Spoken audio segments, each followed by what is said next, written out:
इस साल लोगों में हनुमान जयंती की तिथि को लेकर भ्रम की स्थिति बनी हुई है कि हनुमान जयंती 12 या 13 अप्रैल किस दिन है। तो आइए इस वीडियो में जानते हैं हनुमान जयंती की तिथि, शुभ मुहूर्त, पूजा विधि, पूजा सामग्री व हनुमान जी को किस भोग को लगाने से होगी किन विशेष फलों की प्राप्ति। तो सभी जानकारियों को विस्तार से जानने के लिए वीडियो के अंत तक बने रहें। हनुमान जन्मोत्सव पर बन रहे हैं कई दुर्लभ शुभ संयोग।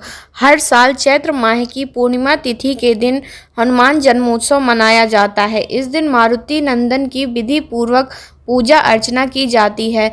हनुमान जन्मोत्सव मनाने के लिए पूरे भारत के मंदिरों में विशेष तैयारियां की जा रही हैं। हनुमान जन्मोत्सव के दिन रामचरितमानस, सुंदरकांड और हनुमान चालीसा का पाठ करना बहुत ही शुभ और फलदायी माना जाता है। इस दिन जो भी व्यक्ति ऐसा करता है उसके घर परिवार पर बजरंगबली की खास कृपा बरसती है। इस साल हनुमान जन्मोत्सव का पर्व बहुत ही शुभ योग में मनाया जाएगा।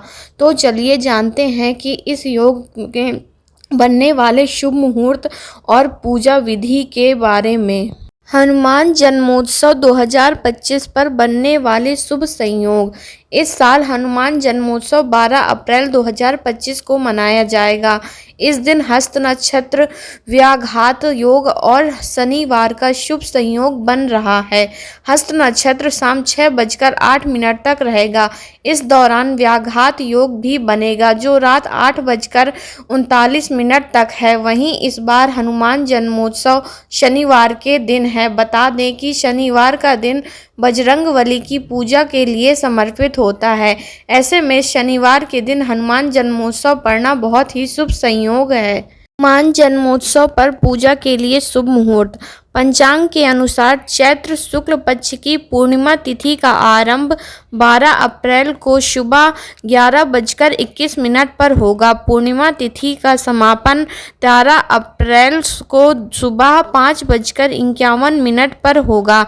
हनुमान जन्मोत्सव की पूजा के लिए पहला शुभ मुहूर्त 12 अप्रैल को सुबह 7:34 से सुबह 9:12 तक है। इसके बाद दूसरा मुहूर्त शाम को 6:46 से लेकर रात 8:08 तक रहेगा।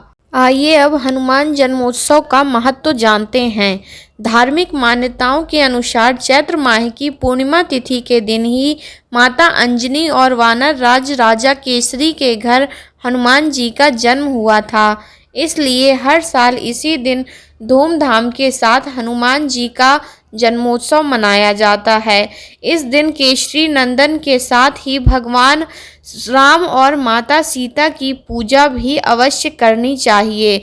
सिया राम की पूजा के बिना बजरंगबली की आराधना अधूरी मानी जाती है। चलिए अब पूजा सामग्री व पूजा विधि के बारे में विस्तार से जानते हैं। पूजा सामग्री की लिस्ट। सिंदूर, घी या चमेली का तेल, चांदी या सोने का वर्क, वस्त्र, जनेऊ, हनुमान जी की प्रतिमा या चित्र, लाल वस्त्र और लंगोट, लाल फूल और माला, अक्षत, चंदन, धूप, दीपक, पान के पत्ते, सुपारी, लौंग, इलायची, बीड़ा, हनुमान जी का ध्वज, चरण पादुका, हनुमान चालीसा, शंख, घंटी, नैवेद्य और भोग, विशेष रूप से बूंदी के लड्डू। इस विधि से करें हनुमान जी की पूजा अर्चना। सुबह प्रातः काल उठकर स्नान ध्यान आदि के बाद में साफ स्वच्छ वस्त्र धारण करें और घर के मंदिर की साफ सफाई कर लें और पूजा की सभी सामग्री एकत्रित कर लें। उसके बाद सबसे पहले मंदिर में घी का दीपक प्रज्वलित करें। हनुमान जी का गंगा जल से अभिषेक करें। अभिषेक करने के बाद एक साफ वस्त्र से हनुमान जी की प्रतिमा को पोंछें। सिंदूर में घी या चमेली का तेल मिलाएं। हनुमान जी को चोला चढ़ाएं। सबसे पहले हनुमान जी के बाएं पैर पर चोला चढ़ाएं। चोला चढ़ाने के बाद चांदी या सोने का वर्क भी चढ़ाएं।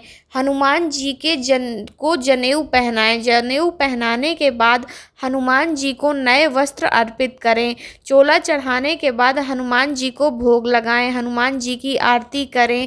हनुमान चालीसा का कम से कम 1 बार पाठ करें, अगर यदि हो सके तो 100 बार पाठ करें, क्योंकि हनुमान चालीसा में वर्णित है, जो 100 बार पाठ कर कोई, छूटहि बंदी महासुख होई। अर्थात जो कोई इस हनुमान चालीसा का 100 बार पाठ करेगा वह सब बंधनों से छूट जाएगा, उसे परम आनंद मिलेगा। साथ ही राम स्तुति का पाठ करें। श्री रामचंद्र कृपालु भजमन हरण भैभव दारुणम। हनुमान जयंती के दिन हनुमान जी के इस मंत्र का अवश्य जाप करें। ओम हनु हनु हनुमते नमः। इस मंत्र के जाप से जीवन में आए हर संकट नष्ट हो जाते हैं और हनुमान जी की कृपा व्यक्ति और उसके परिवार पर बनी रहती है। हनुमान जयंती के दिन साधकों को यह कार्य अवश्य करने चाहिए। इस दिन सुबह जल्दी उठकर स्नान करें, हनुमान जी का ध्यान करें और उन्हें सिंदूर आदि अर्पित करें। उन्हें नारंगी रंग के वस्त्र पहनाएं। हनुमान जी को भोग लगाएं, विशेषकर लाल रंग का, जैसे कि बूंदी और जलेबी आदि। हनुमान जी के मंत्रों का जाप करें, हनुमान चालीसा का पाठ करें, हनुमान जी की आरती अपने पूरे परिवार के साथ करें। एक पौराणिक कथा के अनुसार अंजना एक अप्सरा थीं, जिन्हें एक श्राप के कारण पृथ्वी पर जन्म लेना पड़ा था। यह श्राप तभी समाप्त हो सकता था जब वो एक संतान को जन्म देती। वाल्मीकि रामायण के अनुसार महाराज केसरी बजरंगबली जी के पिता थे। वे सुमेरु पर्वत के राजा थे और बृहस्पति के पुत्र। अंजना ने संतान प्राप्ति के लिए 12 वर्षों तक भगवान शिव की घोर तपस्या की, जिसके फलस्वरूप उन्हें हनुमान जी के रूप में पुत्र की प्राप्ति हुई। हनुमान जी को इसी कारण से शंकर जी का स्वरूप माना जाता है। हनुमान जयंती के दिन इन 8 चीज़ों का लगाएं विशेष भोग। भगवान को भोग लगाने के लिए आप इन 8 चीज़ों को प्रसाद में चुन सकते हैं। हर पूजा में प्रसाद का एक विशेष महत्व होता है। इन भोगों को भगवान को अर्पित करने से हनुमान जी प्रसन्न होते हैं और आपको मनचाहा वरदान देते हैं और जीवन में खुशियों का आशीर्वाद देते हैं। पान का प्रसाद। हनुमान जी को पान का प्रसाद चढ़ाना चाहिए।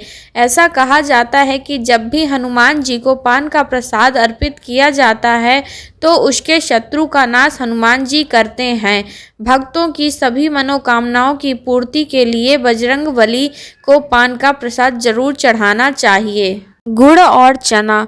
गुड़ और चना का प्रसाद हनुमान जी को बहुत ही प्रिय है। ऐसा कहा जाता है कि जो भी उन्हें गुड़ और चना का भोग लगाता है उसके घर में शांति बनी रहती है। नारियल। हनुमान जी को नारियल जरूर अर्पित करना चाहिए। कहा जाता है कि हनुमान जी को नारियल साबुत अर्पित करना चाहिए। तोड़कर अर्पित किया हुआ नारियल भोग नहीं माना जाता। केसर का मीठा चावल। जो भी केसर का मीठा चावल पवित्र भाव से हनुमान जी को भोग के रूप में लगाते हैं उस व्यक्ति का मंगल दोष शांत हो जाता है। इसलिए मंगल दोष होने पर भगवान को केसर का चावल भोग में लगाना चाहिए। केले। हनुमान जी को केला बहुत ही पसंद है, इसलिए जो भी भक्त श्रद्धा और भाव से उन्हें केले का भोग लगाता है बजरंगबली उन्हें राम की भक्ति का फल देते हैं। इसलिए हनुमान जयंती पर फलों के भोग में केले का भोग जरूर लगाएं। खीर को अर्पित करें भोग के रूप में। मेवा और मिष्ठान वाली खीर भगवान हनुमान को बहुत ही पसंद है। ऐसा कहा जाता है कि हनुमान जी को जो भी खीर का भोग लगाते हैं उसे भगवान धन लाभ का वरदान देते हैं। ऐसे में साधक के घर में गरीबी दूर होती है और लक्ष्मी बाहर चली जाती है और घर में लक्ष्मी का वास होता है, धन आगमन के योग बनते हैं। जलेबी। जलेबी भी हनुमान जी को बहुत पसंद है। ऐसा माना जाता है कि जलेबी का भोग लगाने से हनुमान जी सभी देवों की कृपा आपके ऊपर बरसाते हैं। इसलिए हनुमान जयंती पर हनुमान जी को जलेबी का भोग भी लगाएं। चूरमा के लड्डू। भगवान के जन्मोत्सव पर हनुमान जी को चूरमा के लड्डू का भोग लगाना चाहिए। ऐसा कहते हैं कि बजरंगबली दुखों से लड़ने की ताकत देते हैं। लड्डू का भोग बजरंगबली को बहुत पसंद है, इसलिए रोट बनाकर उसके लड्डू बनाएं और इसका भोग जरूर लगाएं। तो ये थे हनुमान जयंती पे हनुमान जी को लगाए जाने वाले 8 विशेष भोग और उनसे प्राप्त होने वाले विशेष फल। दान का विशेष महत्व। हिंदू धर्म में दान का विशेष महत्व है। हनुमान जयंती के दिन भी अगर आप ज़रूरतमंद लोगों की यथासंभव मदद करते हैं या उन्हें दान देते हैं तो आपके जीवन की पीड़ाएं दूर हो जाएंगी। ऐसा करने से न केवल हनुमान जी बल्कि प्रभु श्री राम की कृपा भी आप पर बरसती है।